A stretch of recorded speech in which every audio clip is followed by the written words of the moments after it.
चैनेन्द्र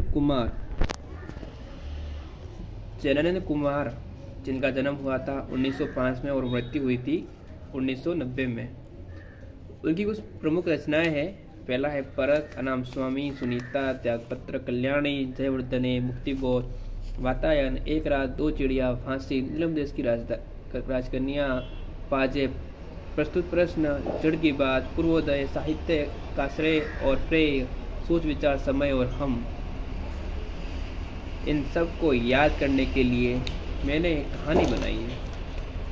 ये कहानी कुछ इस प्रकार से है। पहला है एक रात, ठीक है, जो कि प्रमुख रचना में से एक है। वैसे ही एक कहानी के तौर पे हम पढ़ेंगे। तो एक रात, दो चिड़िया, वातायन यानी बातें कर रही थी कि नीलम देश की राजकन्या ने फांसी ठीक है लगा दी है। यह बात सुनीता ठीक है ने सुन ली। उसके सामने प्रस्तुत प्रश्न हो गया, मतलब प्रश्न प्रस्तुत हो गया। वह सोच विचार कर रही थी। उसने ठान लिया कि पूर्वोदय से पहले जड़ की बात पूर्वोदय, ठीक है, उन निकाल कर रहेगी। उसे पता चल गया कि उसने अपने पाजेब मतलब पायजम, ठीक है, जो पैरों में पहनते वो, उसको घुमा दिया। और गुस्से में आए पति ने उन्हें त्यागपत्र, ठीक है, यानी डिवोर्स दे दिया। वह अपने अनाम स्वामी मतलब बिना स्वामी वाली हो गई। वह कल्याणी मतलब कल्याण करती थी।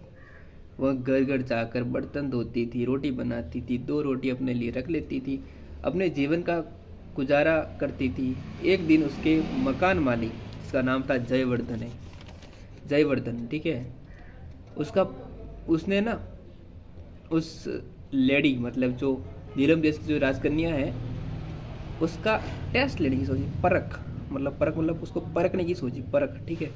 तो परख याद रखना ने की सोची।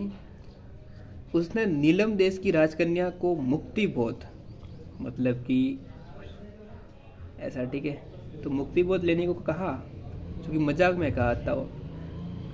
और जो नीलम देश की राजकन्या है उसने फांसी खा दी। तो इसके अंदर कम से कम जो मुख्य जो रचनाएं हैं वो 17 आ रही है। 2 रचनाएं उनमें अगर हम जोड़े तो साहित्य का श्रेय और प्रेय ये रह गया है, और समय और हम। इसमें साहित्य का श्रेय और प्रेय याद रखना कि जो नीलम देश की जो राजकन्या थी उनका जो साहित्य का श्रेय और प्रेय था, मतलब उनको ऐसा कुछ मिला था, ऐसा कुछ पुरस्कार, ठीक है। और एक समय और हम याद रखना। बाकी ये जो चैनेन्द्र कुमार की जो 17 रचनाएं हैं, 17 ये तो कहानी के अंदर आ गई है। और 2 याद रखना, मतलब सोच, साहित्य का श्रेय और प्रेय और समय और हम, इसको याद रखना, बाकी कुछ नहीं बस। और कहानी का जो फॉर्मेट है वो मैं आपको वीडियो में ये दिख रहा है आपको, ये है कहानी का फॉर्मेट, तो इसको याद कर देना। मतलब ये चैनेन्द्र कुमार का अगर आ गया तो आप इसको मतलब जो 17 जो है वो लिख देना। धन्यवाद।